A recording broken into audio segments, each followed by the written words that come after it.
evening, and thank you, Minister Ghani. I would like to add my welcome to our annual SMMT dinner.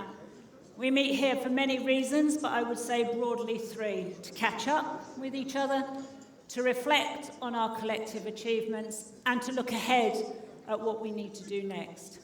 We have moved forward with purpose in the last 12 months, despite the external chaos of moving goalposts on legislation, inflation, geopolitical uncertainty, and conflicts around the world.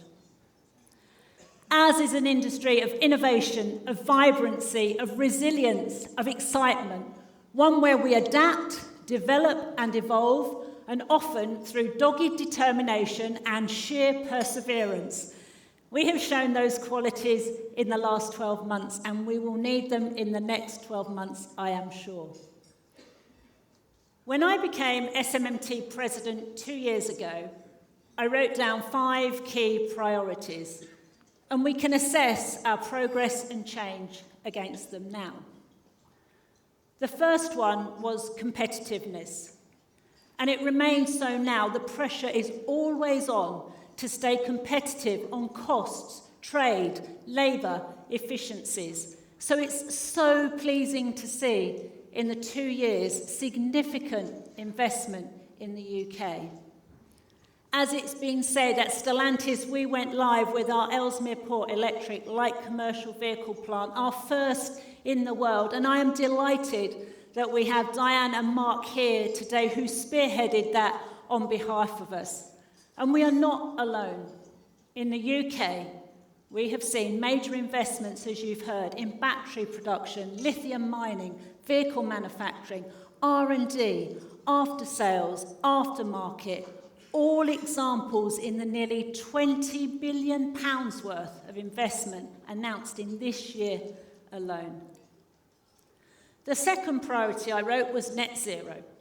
And we have seen that in the last 2 years, even in uncertainty, our industry has invested, guaranteed jobs, and developed and delivered more electric and hydrogen cars, vans, buses, trucks, taxis.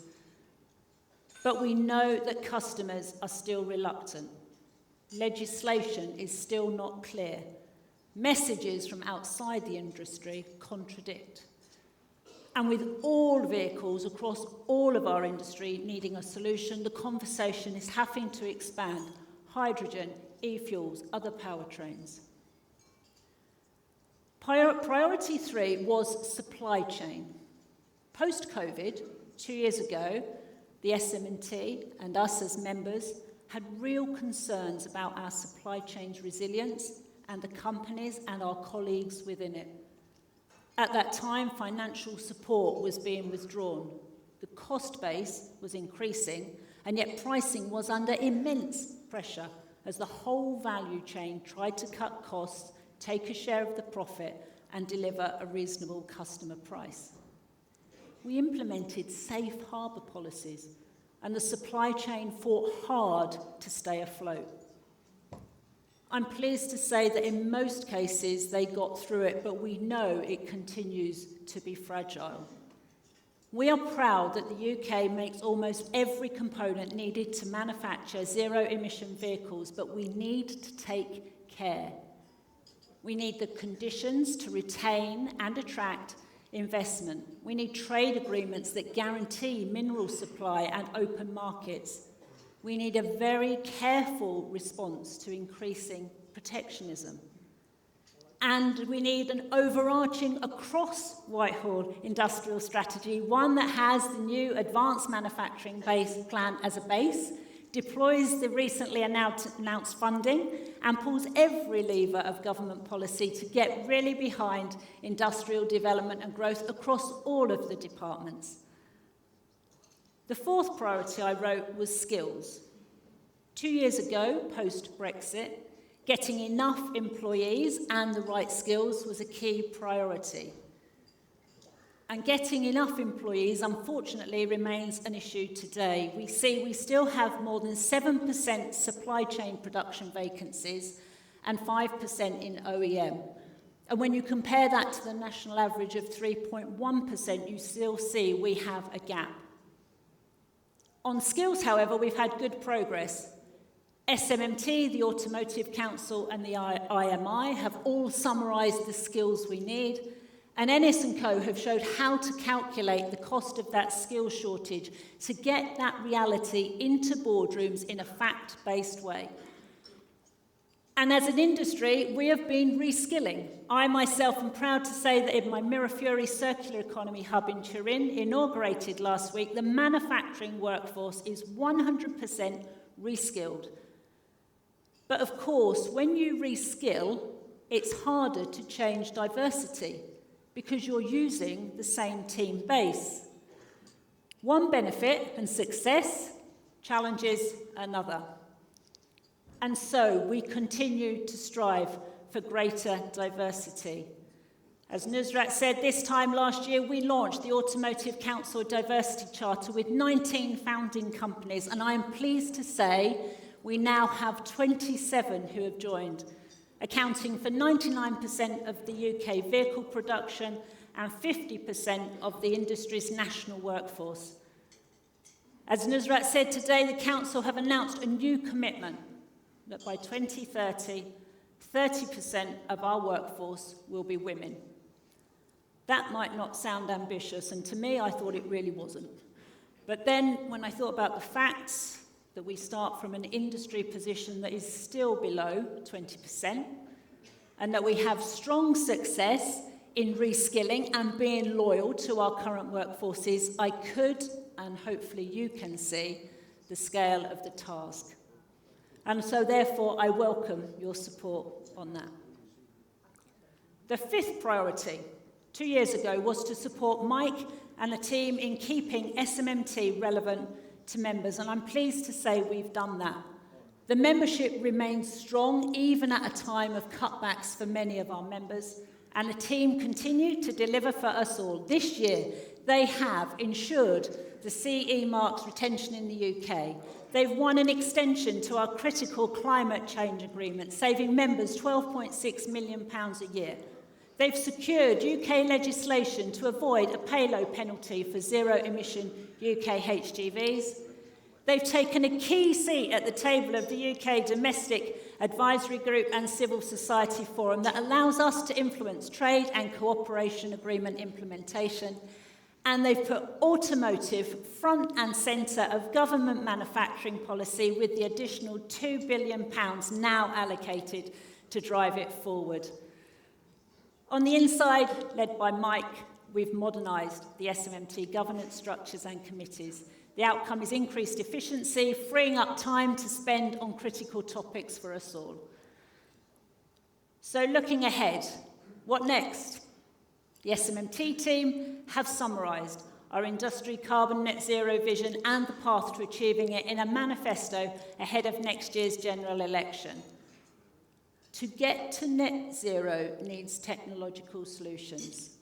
As an industry, we have many of them, and we are seeing further decarbonisation initiatives through the Industrial Energy Transformation Fund. But as I said, we also need the infrastructure and we need customer demand for electric vehicles. And there are other challenges. Rules of origin. Despite knowing about this for over 3 years, as we stand here today, it's still not resolved, and that's frustrating. It means we all have countless team members working and reworking scenarios to try and make plans out of ambiguity that, quite frankly, could have been avoided if we'd had better planning. And what's coming next? In my area of circular economy, we are focused on extending the life of vehicles and parts and increasing recycled content to support net zero. Stellantis has pledged that all vehicles launched from 2030 will have 40% green material. And legislation is driving the whole industry that way.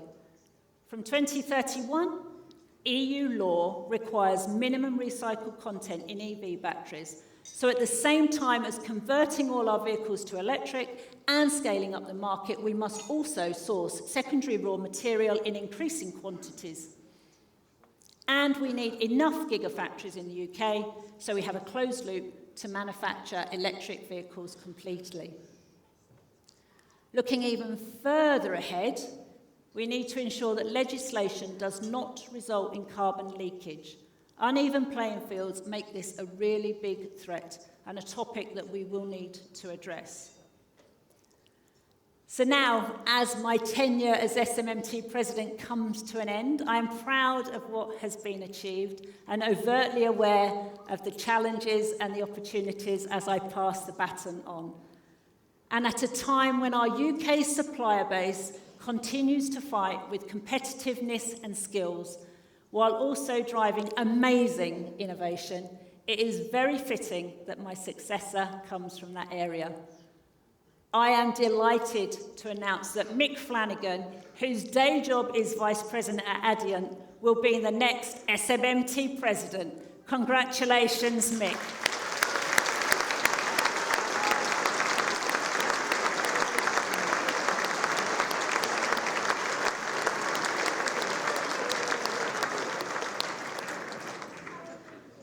I am, as we should all be, proud to work in our industry with all its vibrancy, pace, agility and transformation. Yes, it can be frustrating with so many external factors to contend with, but it's equally rewarding is the way we constantly evolve. We develop new technologies, new business opportunities and new customer solutions. Our ability to remain competitive on costs, on battery production, on sustainability is key to the continuation of a strong UK manufacturing base, which supports the jobs of nearly 1 million people in the UK. Our ability to move to net zero depends on customer demands for our products and our ability to develop solutions for the future. It never stops, it's ever-changing, and it's a place for a diverse group of gifted problem solvers dedicated to growth and success. I love it. I really hope you do too. Thank you.